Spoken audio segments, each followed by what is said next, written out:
नमस्कार दोस्तों, मुझे पता है आप हमारी कहानी को अंत तक सुनते हैं, लेकिन चैनल को सब्सक्राइब नहीं करते हो।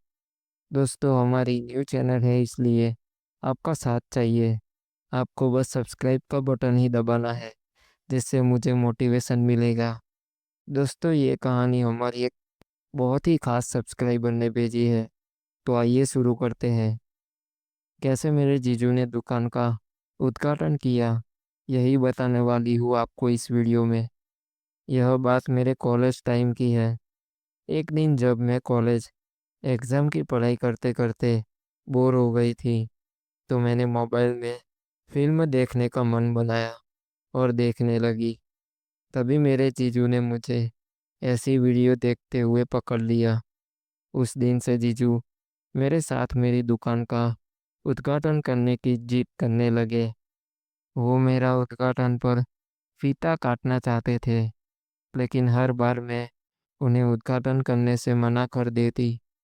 मेरी कॉलेज की परीक्षा नज़दीक आ रही थी, जिसके लिए मैं पढ़ाई कर रही थी और हमारे घर पर ऐसा कोई नहीं था जो मुझे कॉलेज तक ले जाए। कॉलेज हमारे घर से काफ़ी दूरी पर था, इस कारण मुझे एक दिन पहले ही कॉलेज जाना पड़ता था। फिर मैं जीजू को लेकर चली गई, लेकिन मैं जीजू के साथ नहीं जाना चाहती थी। मुझे पता था जीजू को समय मिलते ही वह मेरी दुकान का उद्घाटन कर देंगे, लेकिन मेरे पास दूसरा रास्ता नहीं था, इसलिए मुझे उनके साथ ही जाना पड़ा। मैं अपनी दुकान का उद्घाटन करवाने के लिए बार-बार मना करती, लेकिन जीजू तो मान ही नहीं रहे थे। घर से निकलने के बाद उस दिन हम एक कमरा किराए पर लेकर रुकने वाले थे।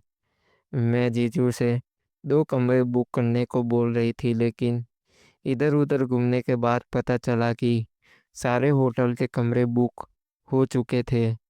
फिर मैंने और जीजू ने एक ही कमरा ले लिया और कमरे में जाते ही जीजू ने कहा, अब डिनर करके आराम करते हैं। और फिर से जीजू ने मुझे उस चीज़ के लिए कहा। दोस्तों, मैं आपको अपने बारे में बताना तो भूल ही गई थी। मेरा नाम मीना है और मैं अभी 22 साल की हूँ। अभी तक मेरा कॉलेज खत्म नहीं हुआ था। मैं मेडिकल नर्सिंग की पढ़ाई कर रही हूँ। हमारे पर जब भी मेरे दीदी के लिए कोई रिश्ता आता है तो वे लोग मुझे ही पसंद करते थे। लेकिन अभी मैं बहुत छोटी थी और शादी की उम्र भी नहीं हुई थी और मेरी पढ़ाई भी पूरी नहीं हुई थी। इस कारण मैं उन्हें मना कर देती। 22 की उम्र होने पर लाइफ में काफ़ी कुछ बदलाव होने लगते हैं। इस उम्र में कुछ लोग अच्छे रास्ते पर चलते हैं तो कोई बुरे रास्ते पर। मैं थोड़ी ज़्यादा नहीं थी और कम भी नहीं। कभी-कभी जब पढ़ाई से बोर हो जाती तो मैं भी मोबाइल में वीडियो देख लिया करती। इस उम्र में सभी के मन में अपनी दुकान खोलने की ख्वाहिश जगती है। मैं बहुत सीधी लड़की थी, लेकिन कभी-कभी मेरा भी मन अपनी दुकान का उद्घाटन करने का मन करता था। एक दिन मेरे जीजू हमारे घर आए। उस रात उन्होंने मुझे मोबाइल में देखते हुए पकड़ लिया। तब से वे मेरे साथ बातें करने लगे। बात इतनी आगे बढ़ चुकी थी कि जीजू अब वह मेरी दुकान का उद्घाटन करने की बात कर रहे थे। वे कहते, तुम्हारी दीदी बहुत काली और मोटी है, इस कारण उसमें वह बात नहीं है। तुम बहुत सुंदर हो, तुम्हारे साथ बहुत अच्छा लगता है। लेकिन मैं जीजू को मना कर देती। मैं अपने दीदी के पति के साथ अपनी दुकान का उद्घाटन नहीं कराना चाहती थी। फिर एक दिन हमारे घर पर एक फंक्शन था। उस फंक्शन के लिए कपड़े भी खरीदने थे, तो माँ ने मुझे जीजू के साथ कपड़े खरीदने भेज दिया। हालाँकि मैं जीजू के साथ जाना नहीं चाहती थी, लेकिन और जाने वाला कोई नहीं था। तो मैं जीजू के कपड़े देखने के बाद मुझे कुछ कपड़े पसंद आए, तो मैं उन्हें ट्राई करने चेंजिंग रूम में चली गई। मैं कपड़े देख ही रही थी तभी जीजू चेंजिंग रूम में आए और मुझसे जा आकर बोले, कितने कपड़े देख रही हो?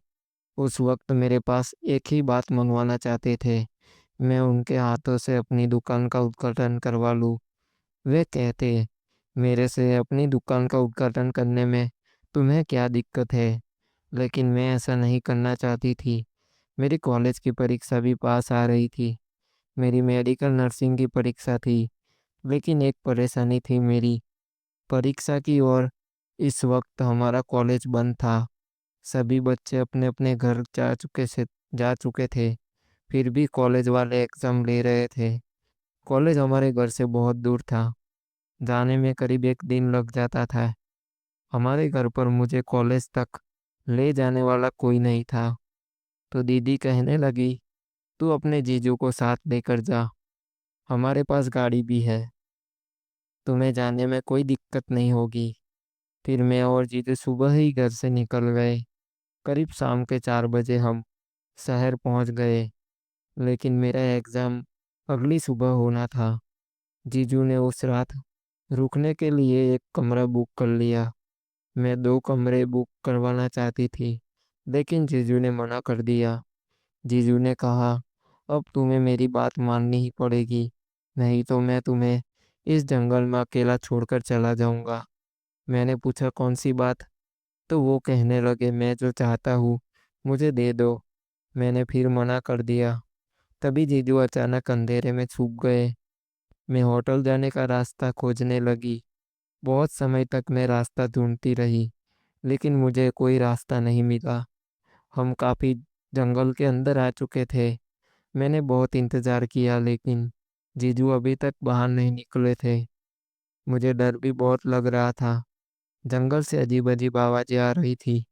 अब मेरे पास एक ही रास्ता बचा था, जीजू की शर्त मानने के अलावा मेरे पास कोई रास्ता नहीं था। अगर मैं उनकी शर्त नहीं मानती, तो कल का एग्ज़ाम मैं नहीं दे पाती। मैंने चिल्लाकर कहा, मैं आपसे दुकान का उद्घाटन करवाना चाहती हूँ, पर अभी के लिए प्लीज़ आप बाहर आ जाओ।